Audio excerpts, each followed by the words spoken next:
शिव महापुराण की कथा, बेलपत्र शिव महापुराण की कथा, अमावस्या, पूर्णिमा, प्रदोष,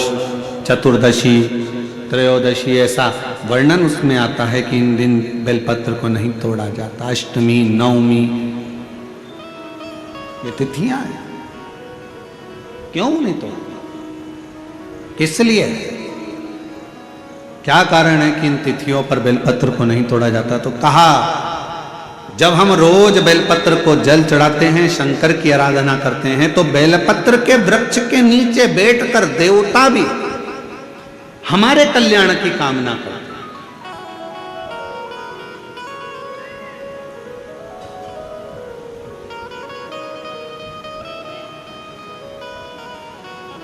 कितनी बड़ी बात लिखी है। लिंग पुराण को उठाकर अगर आप पढ़ेंगे तो उसमें लिखा है, 1.25 किलो सोने के सिंहासन पर, कितने किलो, जम के बोलो जरा, आवाज नहीं आई, 1.25 किलो सोने के सिंहासन पर मखमल का गद्दा बिछाकर एक शालिग्राम भगवान की मूर्ति, शालिग्राम भगवान की शिला रखकर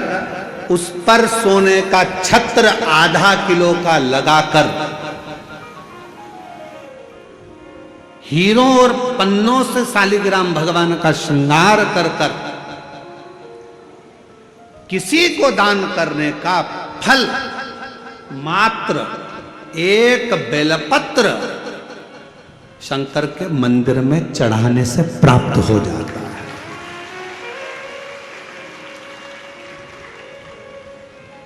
कितने किलो सोने का सिंहासन, बोलो बोलो जम के बोलो जरा, 1.25 किलो। छत्र कितने का? 0.5 किलो। हीरे, रतन, माणिक, मोती, सोने से जड़े हुए शालिग्राम भगवान को सिंहासन पर रखकर दान करने का जो पुण्य होता है, 1000 अश्वमेध यज्ञ का बराबर का जो पुण्य होता है, हजारों सर्वोत्तम यज्ञ करने का जो पुण्य होता है, सोम यज्ञ करने का जो पुण्य होता है, वो एक बेलपत्र शंकर भगवान को चढ़ाकर भगवान शिव को अर्पित करने से प्राप्त हो जाता है। और ऐसा यज्ञ का फल मेरा विश्वास करता है, मेरे छत्तीसगढ़ वासियों के लिए, मेरे संपूर्ण देशवासियों के लिए, मेरे संपूर्ण विश्व में रहने वाले शिव भक्तों के लिए, ये मेरा दिल कहता है कि इतना बड़ा दान मेरा मन करता है कि आप सब हफ्ते में कम से कम एक दिन ऐसा आता होगा कि आप भी एक बेलपत्र शंकर को चढ़ाते होगे, तो समझ लेना कि आपने भी अश्वमेध यज्ञ, सोम यज्ञ और स्वर्ण सिंहासन, स्वर्ण छत्र का दान अपने जीवन में कर लिया।